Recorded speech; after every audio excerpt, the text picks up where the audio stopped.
Good morning. My name is Laura Gustafson. I am your congregational administrator, and these are your Sunday morning announcements as of Friday afternoon, August 27th. Invest in Ed is getting signatures today from 11:30 a.m. to 2 p.m. in the admin building lobby. So if you have not signed a petition or you would like to get a petition to get signatures, please go today for the Invest in Arizona petition signatures. Chalice Ringers are accepting new members, and there is an update on the choir. Please see the happenings for more information. If you want to put an announcement in the happenings, please follow the link provided weekly underneath In the Meantime and Joys and Concerns. Again, if you would like to announce something in the happenings, please see the link that is in the happenings weekly. Have a wonderful Sunday.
Well, it really is a beautiful day in the neighborhood. Can you see?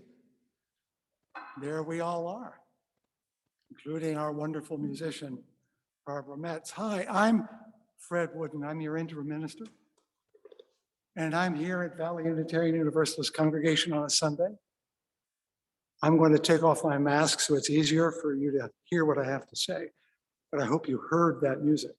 And if you didn't hear it as beautifully as we did, it was probably pretty beautiful for you anyway. But because it's always a beautiful day in the neighborhood, that is Valley UU.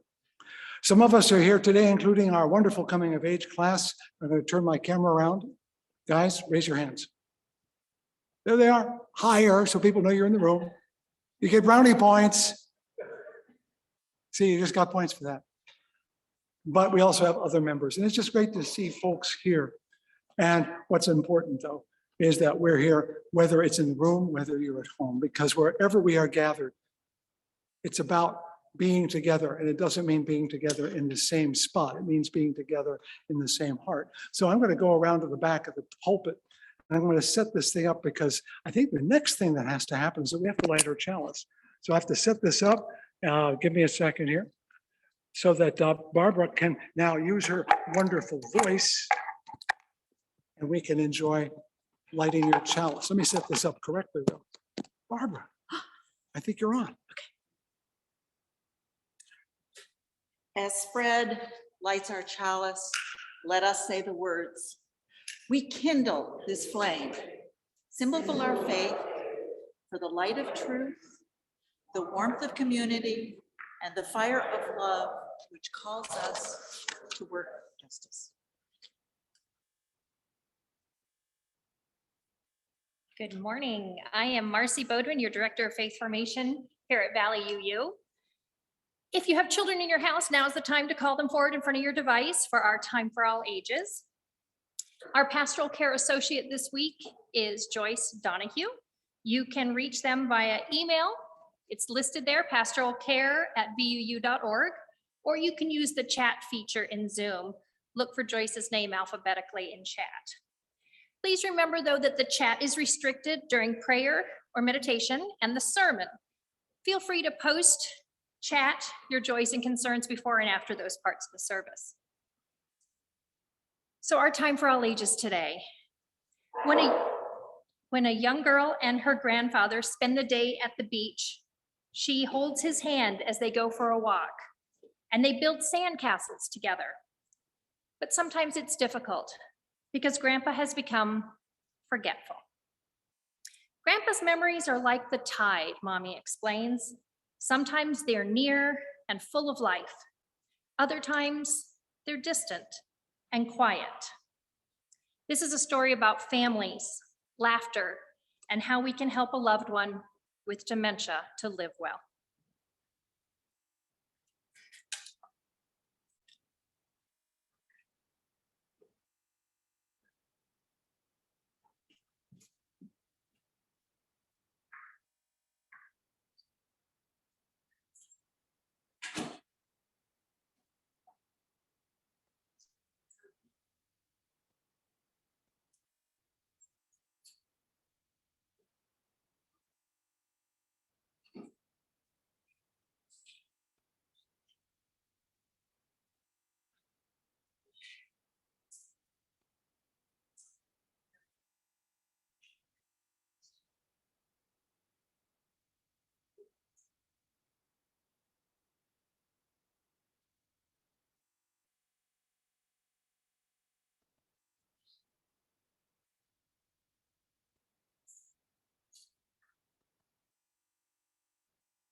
The Tide by Claire Helen Welsh, illustrated by Aisling Lindsay.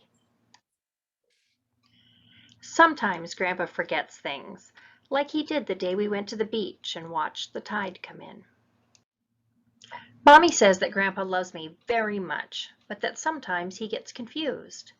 She says it must be annoying to forget how to do things, and I agree. Like the time I couldn't remember how to tie my shoes, and my teacher helped me.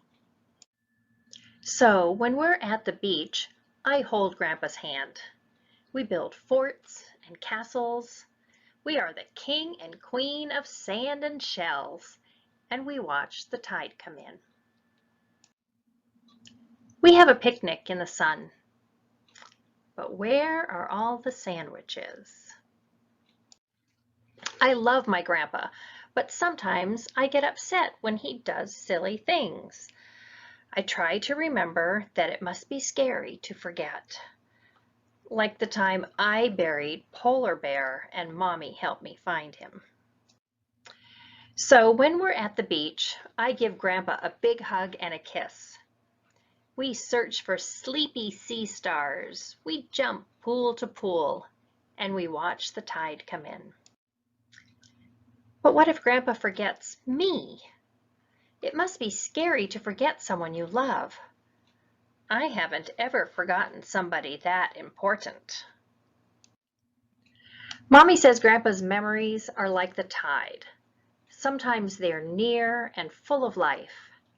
Other times they're distant and quiet. But I know that he loves me more than lapping waves and sandy toes on sunny days. All of a sudden we hear voices, happy, laughing voices. Everybody smiles. But Grandpa's smile is the biggest. We gather our coins and pennies. We savor every lick. And we watch the tide. But the tide is in. We dip our startled toes. We dance through rolling waves because the tide is in. We shower in the spray. We wave at smiling gulls because the tide is in. Then we empty out our pockets and dry our sandy clothes. We wash our salty skin, then snuggle nice and close. Because Grandpa doesn't remember things like he used to, but I love him as much as I always have, and I know that he loves me.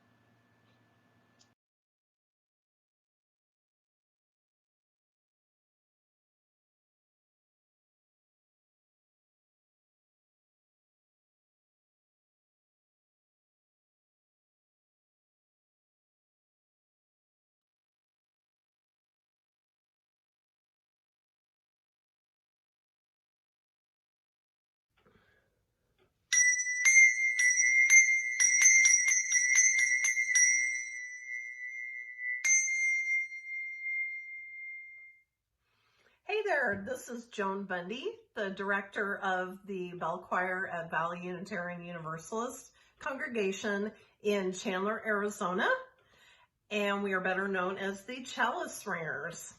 I just wanted to introduce you to our little group and let you know a little bit about us. We've been rehearsing and performing since the late 1990s.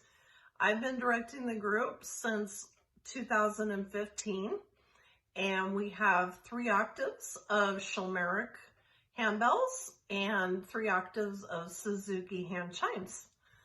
And it's a lot of fun, and I would love to have you join our group, or at least give us a try. We usually start rehearsing around the end of August, beginning of September, and go until the following May, and perform approximately once a month. Also, during the pandemic, of course, we have not been meeting in person, but we have still been getting together virtually on Zoom and practicing and recording music. And hopefully you've had an opportunity to hear some of that at worship services. It's been mixed by Izzy Hyman, who's also a member of VUU and does a fantastic job. And I'd love to have you talk with me about bell choir, or just visit one of our rehearsals. You can reach me by email at joan@joanbundylaw.com, or you can call me at 480-721-3832, or just contact the church office, and I'm sure they'd be glad to direct you. Thanks so much, and be well.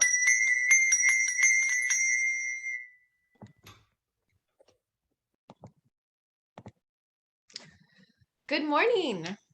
I'm Katie Seifert, the Director of Music Ministries, and I am glad you are here both online and in person. I am excited to share that the COVID team has approved the Chalice Ringers to begin rehearsing and playing live in our in-person services. We as a congregation are blessed to have the Chalice Ringers, our own bell choir, and I highly encourage you to try it out, get involved.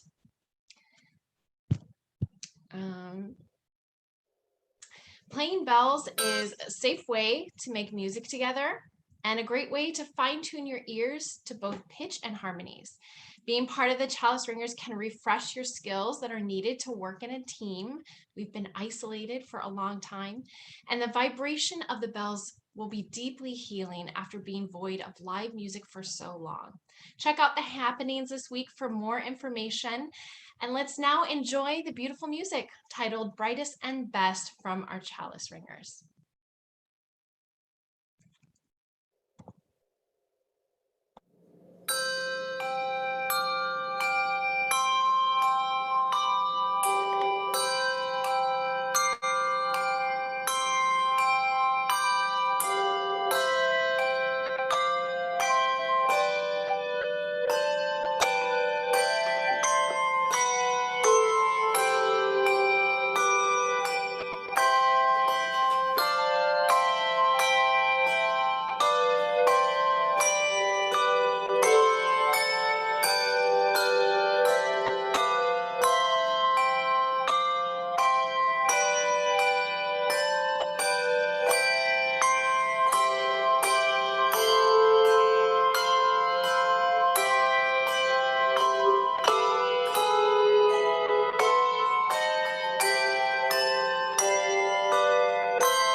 Good morning. Excuse me. Good morning.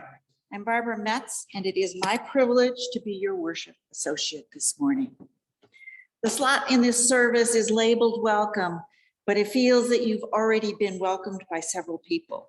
So I'd like to take this time to focus on the new people, any new people in our circle. It is not to slight you who are here and are sitting in here in this space or our Zoom gallery, but we'd like to extend a very special welcome to those of you who are here for the first time. We hope that you will like what you find here and continue to be a part of this community. We are a welcoming congregation, whoever you are, wherever you have come from, however you see yourself, whatever your gender identity, and wherever your spiritual journey has taken you. We hope you will find this to be a place where you can be comfortable to continue that spiritual journey. At the end of this service, we will have breakout rooms so people can get a chance to visit in small groups. If you are new, I encourage you to not join a breakout room, but rather just stay in the main room.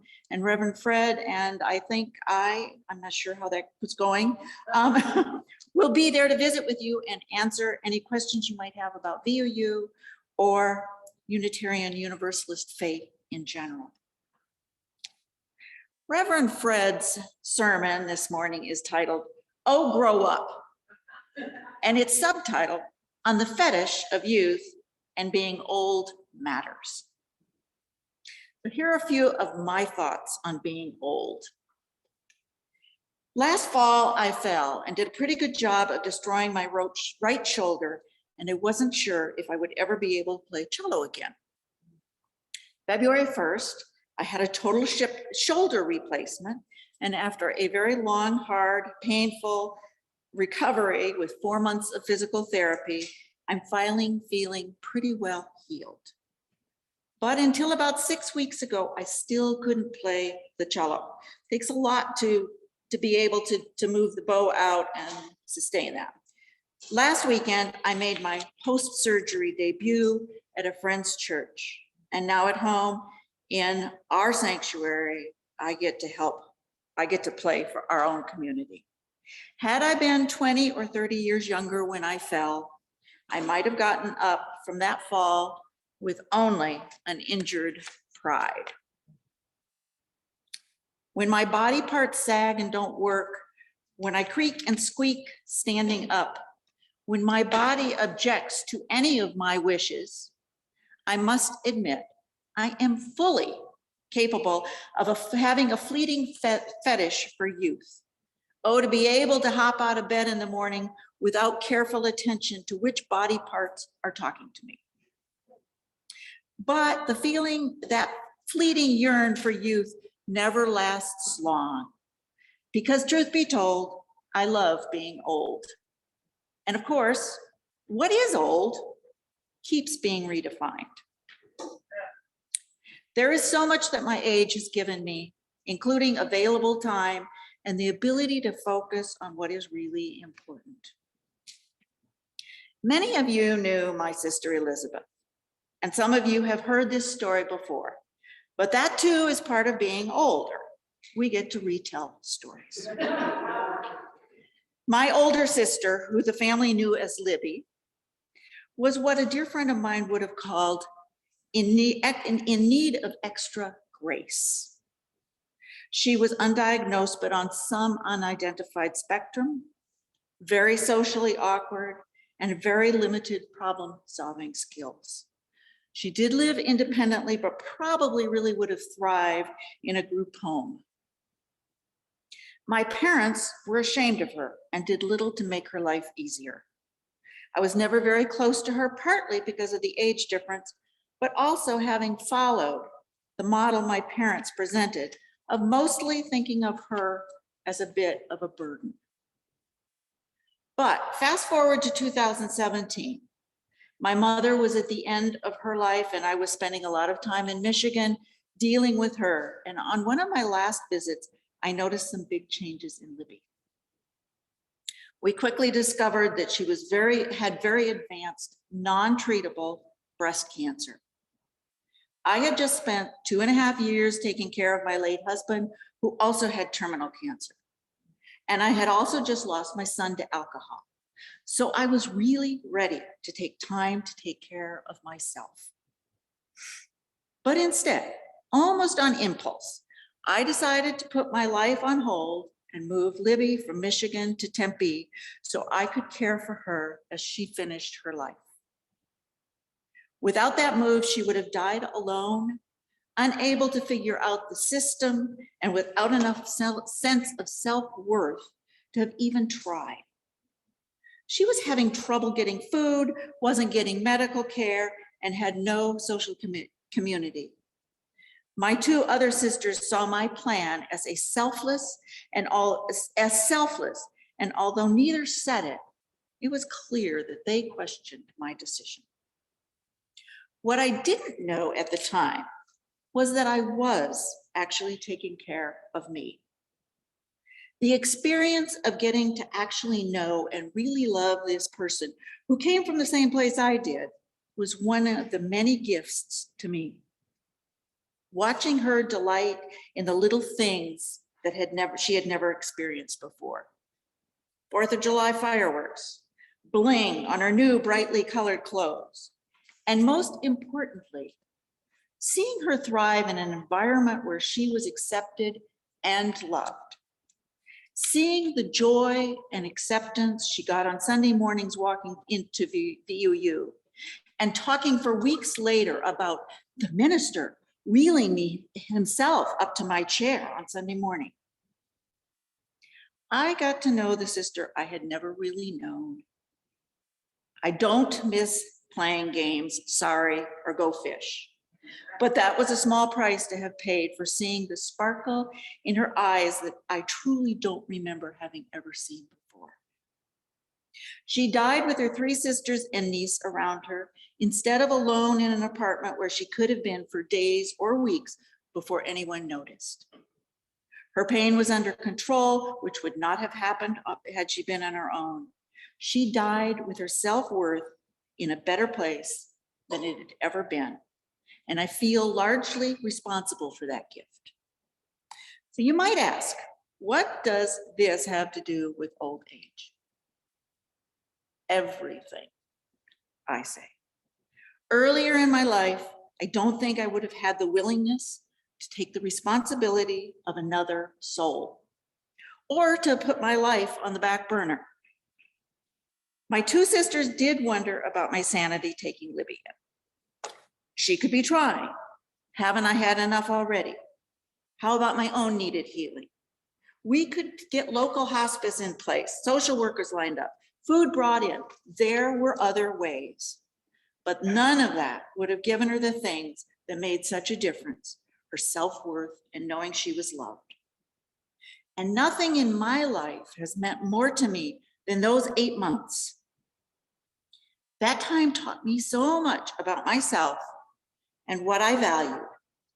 And I believe it was largely my age, being a bit older, that allowed me to take the time to give so much and have such a meaningful experience, to show Libby her worth and dignity.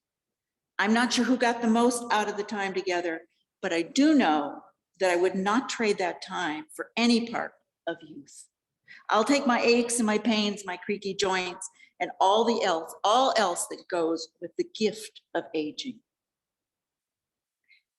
And now I pass this over to Reverend Fred to talk about how we may give to the UU. Thank you.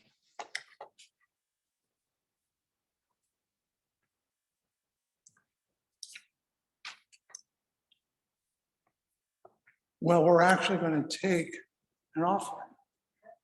We did that last week. And that feels like it's a lot of business, you know, want to put your money in the plate. It really is the moment you decide it was worth being here today. Because you put in what you think it's worth to you. Now, you're all wearing masks, which is our rule, and you're all wearing little bracelets. We're doing this, I think, because there's a store in town that does this. Some people are wearing green bracelets, and they say, vaccinated Valley UU. So you've got your VUU vaccination, I guess that's what that means. What that means is you're feeling safe, and you're willing to shake hands, touch, even hug. Then there are some says, I'm cautious. They may be vaccinated, they may not be, but I tell people they're at the elbow length stage of their safety. And then there are those who are wearing red ones that say, give me space.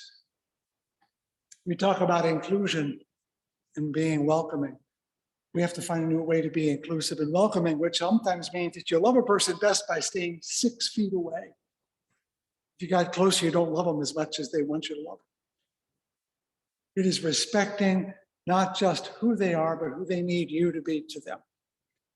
What does this have to do with the offering? Not much, except I washed all these. When they put them in the basket last week, I went into the kitchen here, ran them in a sieve, and out of that group of bracelets, look what floated up. I am not kidding. A $20 bill was dropped in there. And I thought that's a great symbol, because it's not just the 20 that was put in the plate, it's where the bracelets were. It's where you put your personal respect and safety. So I want you to put in the offering plate if you're here.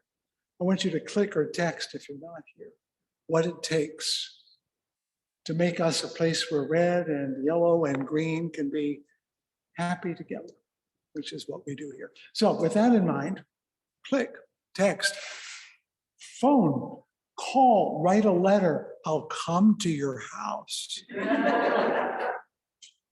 at an appropriate distance, but help this community be the community that red, yellow, or green, you are loved.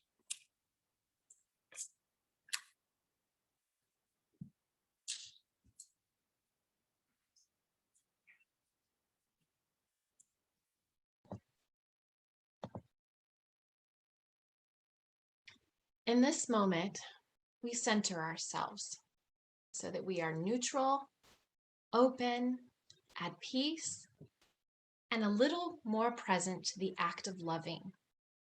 To love another, we know that we must first love oneself. And to do so requires the elimination of stress, distractions, and negative thoughts, so we can empty out our judgments, our criticisms, and fears around ourselves and others. Love sees ourselves and others as beautiful beings, fully whole, just the way we are, whatever age we are, and a miracle that inhabits a soul that is deeply connected to the web of all life. That's a lot to say and a lot to believe. Take a moment to focus on your breath, your life force. And together, we're going to do a little practice. Breathing in with the mantra of I love you, directed towards your glorious self. If it helps, you could say I love me. So breathe in, I love you. And as you breathe out the mantra, I love all. Breathe in, I love you. Breathe out, I love all. Feel what it means to hear yourself proclaim that you love you, and thus you love all. Breathing in, I love you. Breathing out, I love all. Notice where it feels good in your body, perhaps in your heart or your gut. And notice where it feels a little weird or perhaps even unbelievable. Know that loving is a practice. It takes a commitment. It takes centering, a pause, and reflection on our principles to make the choice to love even when it feels weird or funny. So let's breathe in, I love you. Breathe out, I love all. Breathe in, I love you. I love me. Breathe out, I love all. Let's sing now. How could anyone ever tell you? Number 1053 from our teal hymnal. Sing it to your beloved self and to our amazing others.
Wow. We are so blessed with so many good voices. And I don't mean just pretty voices. I mean real voices. I want to say, as we talk about a prayerful moment, I want to be grateful to Barbara Metz because she shared some things that were very important. First of all, she shared the music, which I deeply envy. And I love the story of how difficult it was to get back to the music. That's important too. And more important was being authentically present to someone who had not been authentically present in your life for a while and letting that happen, though it was difficult and unplannable. You don't know what's going to happen. And why am I grateful to that? Because, well, today's worship service, as we start to do things both in the sanctuary and online, well, they're all kind of a mess. If doing it perfectly is the point. But I had a great colleague, not in ministry, a great friend, G. Peter Fleck, who was a lay preacher, collected his sermons in a book called The Blessings of Imperfection. And I've got to say that as a wildly imperfect fellow, I like to think I bring blessings to the endeavors I do, that I don't do things perfectly. We're still figuring out how to run the lights and the cameras and the action, and we don't do it right, and we don't do it well, and it's not perfect, and it's not polished. And yet, Barbara's words were perfect. And your presence is perfect because you are present in your imperfection. Not as something you aren't, but as something you are. It is who you are in your imperfection that brings value to this community. And receiving the gift of a person's imperfection, like Libby, that is probably the most precious kind of experience we can have. So as we ponder in a moment of prayerful thought, I want you to list the imperfections that have blessed you. Think of the imperfections, because they're the things that give life its distinctness. Have you ever looked at the difference between a diamond and a ruby? You know what the ruby has that the diamond doesn't? Imperfection. That's why it's red, why the emerald is green, why the sapphire is blue. That's why the color exists. It is the imperfection, the impurity that makes life colorful and worthwhile. So thank you, Barbara, for your perfect imperfection, as opposed to your imperfect perfection. So look for your perfect imperfections, comrades. Seek them, list them, love them. And that is worship. Katie, do we need more music now? We always need more music.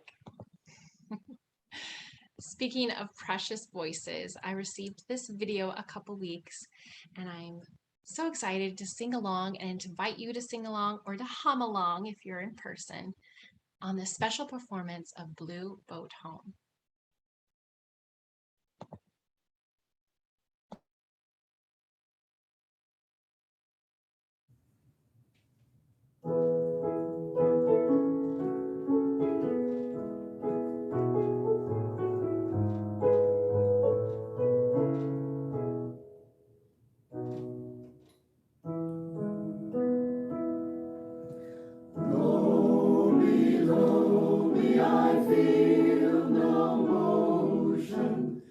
Standing on these mountains and plains, far away from the rolling ocean, still my dry land heart can say, I've been sailing all my life now.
reach the infinite sea before me.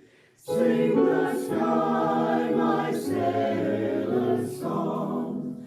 I was born upon the fathoms, never harbor or port have I known. The wide universe is the ocean I travel, and the earth is my blue boat home.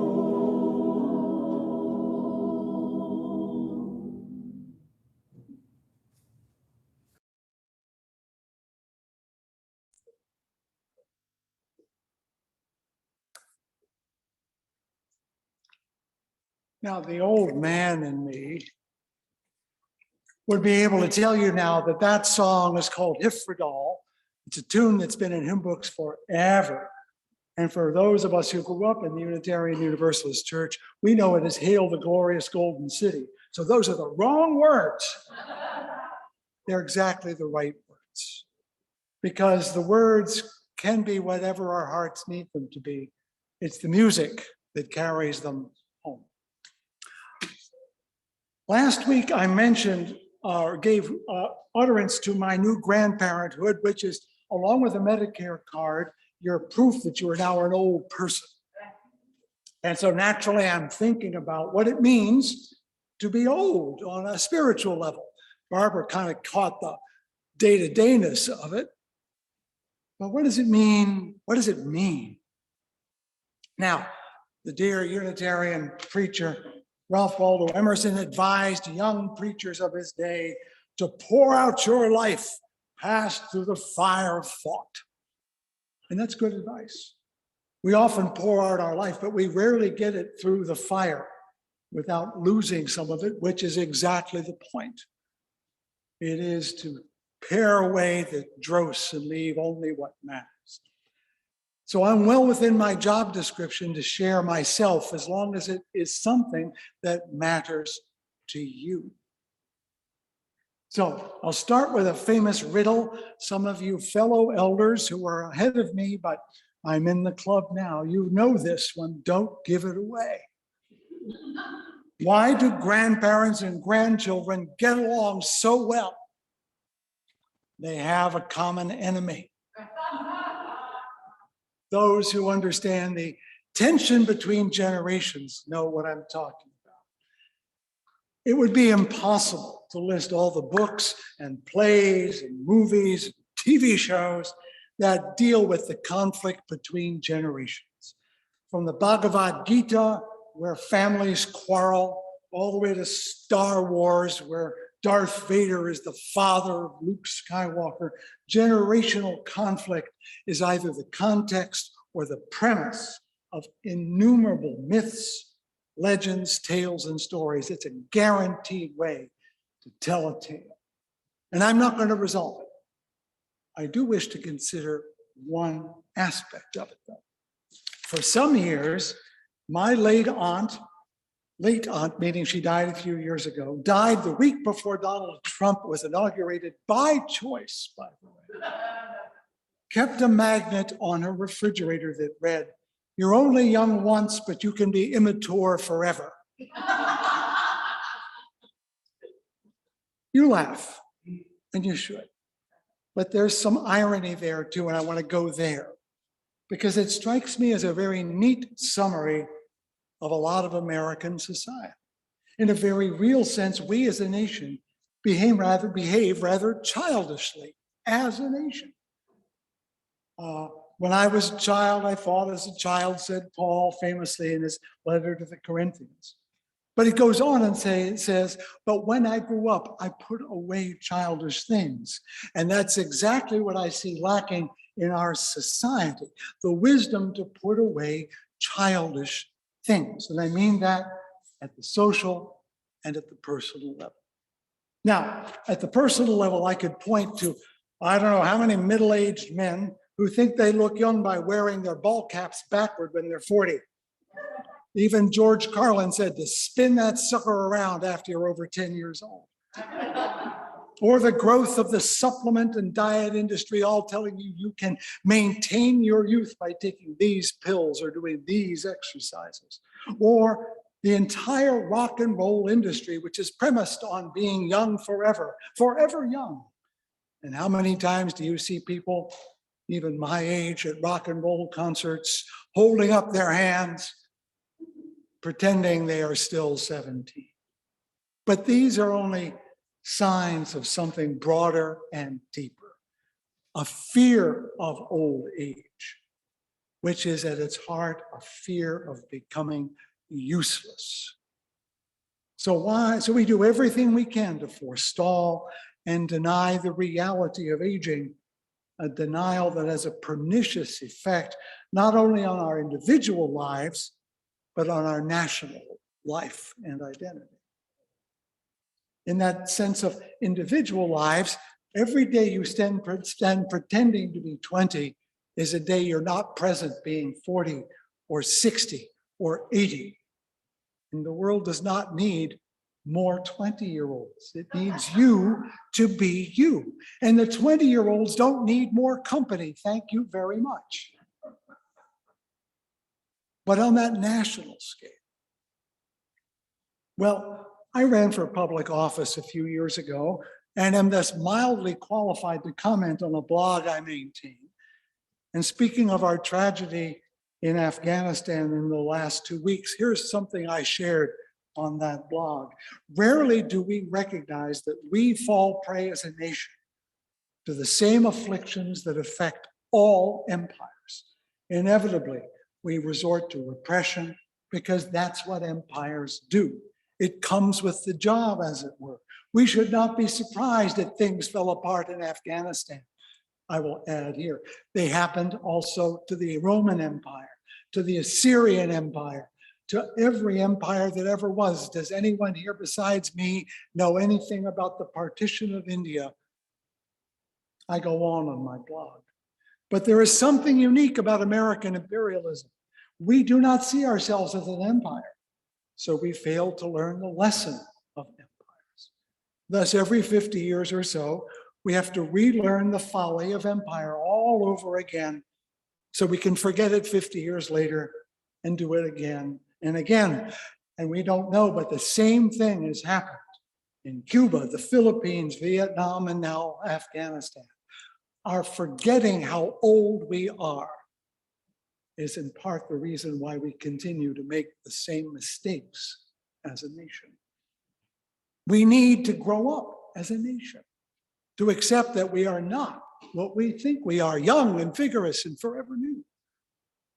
But our society, and by implication, you and me and every Unitarian Universalist, have a really unrealistic expectation that we can stay young forever. Now, that's not unique to you, to us. I was lucky enough to go to Greece a few years ago, and there are tons of statues, and almost all of them are of young men who look really, really ripped and buff. They're called kouroi, which means young man. They're chiseled quite literally as well as figuratively, because the Greeks worshipped young male beauty.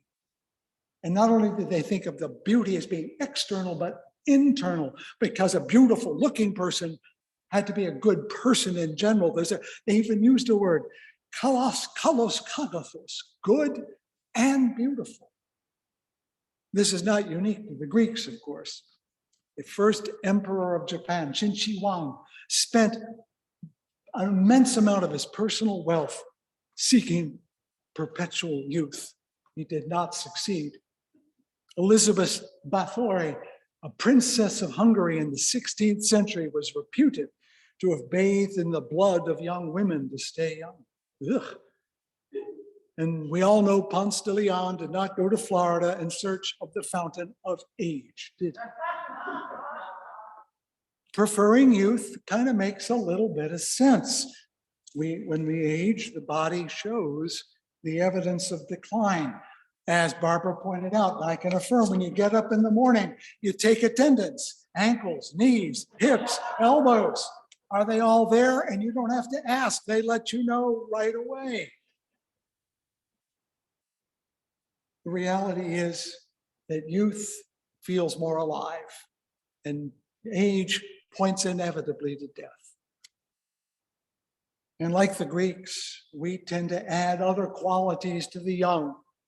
We see them as courageous and talented and charming. The child prodigy playing the cello would be even more impressive than Barbara because we assume they have extra talent when it's not necessarily true. But America has gone further. We've added an aspect. And you can find it on that dollar bill that I almost got out. On the back of your general dollar bill, here's one all folded up. Remember, there's a pyramid on the back. And at the top, it says, Annuit Keptus. Fortune favors us. That's a little bit cheeky, don't you think? And on the bottom, it says, Novus Ordo Seclorum, a new thing among the ages. America was new. We're new. We're fresh. We're not like those other people. We're not mired in the traditions of Europe. We have a continent before us. We can do anything. I looked it up. Horace Greeley didn't say it, but someone said, go west, young man, and grow up with the country. Grow up with the country. America is youth, newness. And remember now that I said that yous are part of that. We're new. We're a new religion. We're fresh. We're unfettered by tradition. We're the religion of the future. With this almost religious belief in things new and fresh and young, isn't any wonder that we have a different attitude toward those who aren't. I was 27 when I first began serving a congregation. Hard to believe that's 41 years ago. It was a tiny parish in a tiny town in the remote hills of Massachusetts. Most of my flock were older than me. I was 27. How could they not be? But over half of them were much older, my parents' age, and older than them. And much of my work was ministering to those much older members, which meant visits to nursing homes. So I drive off to this home and that home and that home. And down long hospital-like halls I would go, seeing people in hospital-like rooms, often in hospital-like beds, cordwood waiting for death. The smell of adult diapers and cleaning fluids was everywhere. It was a most unpleasant experience. Trays of dreary, half-eaten food often stood in the hallways for hours. It was clear that this was the last stop in American society. One such visit I made was to an older colleague who had served that same church years before. He had had a stroke because until then he had been fairly vigorous, but was now much compromised. He had come to church, heard me preach. He came to my ordination. I owed him that much. So I went to visit him. He couldn't communicate because the stroke had robbed him of his speech. But we visited for a while, and I felt so much sadness for him. And I felt so awkward myself. But what I knew, and I will now share with you, is what was that this man at the end of his life had had a life that later became a documentary by Ken Burns. His name was Waitstill Sharp, who with his wife Martha Sharp had been sent by the Unitarian Service Committee to Europe in the 30s, and he personally escorted dozens of refugees, Jews, intellectuals, and others out from the Third Reich as the door was closing on their freedom. He personally had secreted documents out. And then he came back to the United States, didn't say a word like all those other veterans of World War II, did his job. And there he was lying in a bed. And I felt pity for him, but I knew who he was and you did not. And that's what we lose when we warehouse our old. Waitstill and his wife Martha were eventually admitted. Forgive me, I'm going to be a little sentimental here, which means I might get choked up. Were eventually listed at Yad Vashem in Jerusalem which is a record of what they call the righteous among the Gentiles, the non-Jews who helped the Jews out of the Holocaust. They are 2 of 5 Americans, and I knew him. When we give up our old, we lose that. We're all familiar with the saying by Santayana that those who do not learn history are condemned to repeat it. Well, there in that fetid nursing home was one who lived it, and I was the only one in that home that knew it. Likewise, 30 years later, I went to see David in his home. He was over 90. He was failing. He was a physician, had a very successful career. But on June 6th, 1944, he was a medic who landed at Normandy. I asked him what it was like, and he paused a long time to collect himself, to find the words. "Did you see Private Ryan?" he said. I said, "Yes." It was like that. That's all he said. But that's all he needed to say, because now I knew it was not a movie. It was a fact. Might Afghanistan or Iraq or Vietnam have happened if more younger people had heard that from more old people before they got elected to office? Turning back to my joke at the beginning, because I don't want to leave you on a tough time, and I'm not done yet, don't worry. The very young actually have the same problem as the very old. They are useless in American society. And I'll address that problem a little more next week. But let's be honest, the reason they have a common enemy is because the enemy doesn't like either one of them equally. They take pity on the young and they take pity on the old, because we old, you young, are useless, which means you're not producing anything. My point next week will be that economics is the real American theology, and we value people by what they can produce. And when you retire, you stop producing. When you're in school, you're just sucking up tax dollars. You need to get out there in the workforce. You need to do something. You have to make something of your life. You need a career. But what's the career of the young? It's not just growing up. And what's the career of the old? It's not just sitting back. My late mother embroidered a little pillow in lovely green script, and on it, if you read it carefully, and you'll have to forgive her language in church, the gentle, lovely green script said, "Screw the golden years." She was not saying it was hard to get old, although it isn't easy. She was saying that that notion is wrong. Calling them the golden years is like telling a child, these are the best days of your life. How would you like to hear at 10 years old that your best days are done? That it's all downhill from here. It's not, and Barbara just proved it. Every age of our life is worthy not only of living, but of sharing. And I'm pointing to a social phenomenon. Remembering George Carlin again, he observed a generation ago that if young people wanted to have a great life, they would start hanging out with old people, so when they got there, it would be cool. I was very young back in 1978, just 25, when I went to see a woman of 89 years old. Her name was Emily. She lived in another nursing home near the church where I was serving as a student. And in her room, she had some stuff from her home.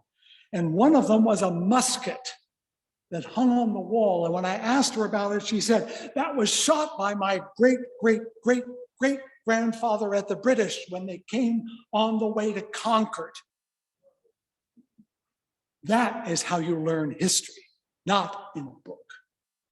These are the things school cannot give you if you are 12 or 13. It's a direct connection to what seems long ago but isn't, because after you do all those greats, you're only back 250 years. And if I'm doing my math right, there's at least 400 years in this room. It's not that long ago. But because I knew Waitstill and David and Emily, because I knew Aaron and Rip and Rosamond, because I knew Clark and Jacqueline and Norman and Donald and others whose names I cannot recall, I am as close to the year 1750 as I am to the world of 1950. I'm as close to 2000, I'm as close to 1821 as I am to 2021. And that makes me a better person. I know that everything I do has an impact. And I should think about that a little bit before I go hauling off and doing something without thinking about it. That's what it means to grow up. It means waiting a second before you decide to haul off and do something. America should take its foot off the gas and start using the brake pedal a little more judiciously. Yes, I have freedoms. I've got choices, but every one of them comes with a responsibility. And that's something only growing up will teach you. When you know that, that's when you're grown up.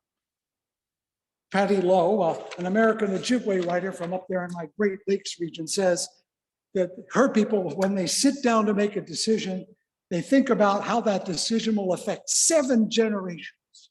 Well, I don't think you should make that effort when you're at the Bashas or when you're gassing up your tank, but you should be asking, where is my food coming from? Why is the gasoline costing this much? Should I be driving this much? These are grown-up questions with grown-up answers, and you only get them by learning from other older people what it takes to live in this world. That's what's being a grown-up.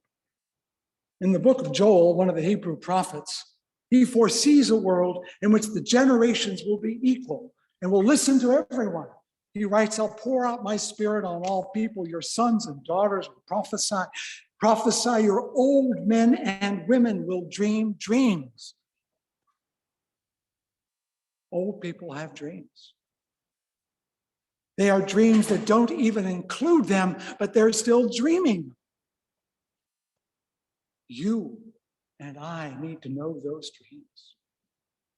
You and I need to hear those visions. Because the gift of age is every bit as valuable as the gift of youth, and one without the other is a hand behind our back, an eye closed off, an ear stopped up. It's the inability to perceive all that we must to make the wise and good decisions we need to make. We often speak about being a truly inclusive community, and we are trying. This is a place where your size, your ethnicity, your religion, your ability, your race, your class, those should not matter, your gender, your sexuality. But it's hard sometimes because you can't always see those things. But I guarantee in this room, you can tell who's young and who's old. Why don't we start there? Let's start there at being young and old together. It's not hard. You don't have to wait until someone invites you. And there's so much we can gain when we share our visions and our dreams. I've said too much. I'll be back next week with more to bother you. My name is Fred. I'm your preacher this morning, and I want Katie to get back there and make us happy by starting up the music machine. You ready, Katie? Yes. Let's join in singing one more time while valuing both old and young and in between, that we all hold a light that is meant to shine and be seen. Together, celebrating our diversity, our imperfections. Let's let our little light shine.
This little light of mine, I'm gonna let it shine. This little light of mine, I'm gonna let it shine. This little light of mine, I'm gonna let it shine. Let it shine, let it shine, let it shine. Everywhere I go, I'm gonna let it shine. Everywhere I go, I'm gonna let it shine. Everywhere I go, I'm gonna let it shine. Let it shine, let it shine, let it shine. Even in my home, I'm gonna let it shine. Even in my home, I'm gonna let it shine. Even in my home, I'm gonna let it shine. Let it shine, let it shine, let it shine. This little light of mine, I'm gonna let it shine. I'm gonna let it shine. This little light of mine, I'm gonna let it shine. This little light of mine, I'm gonna let it shine. Let it shine, let it shine, let it shine.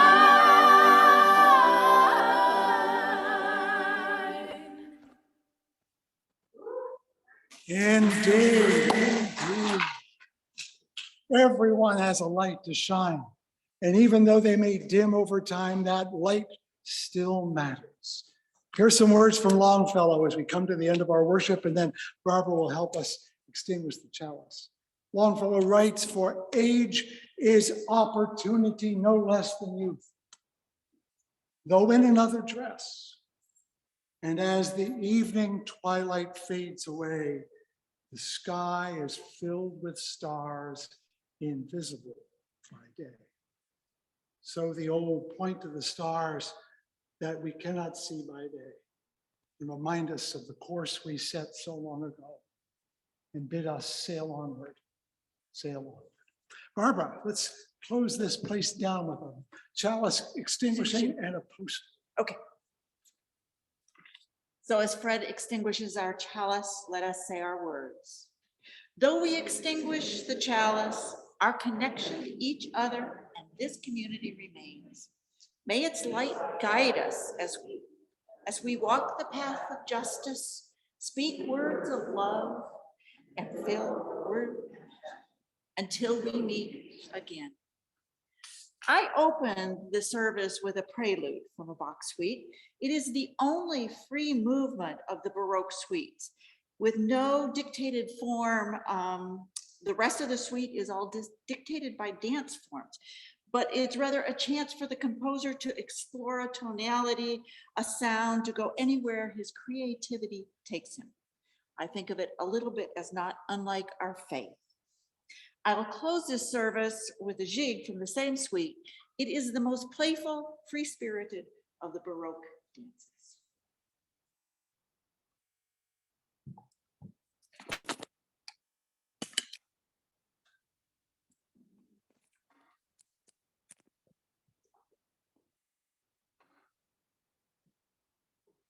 My personal cameraman.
You're safe now.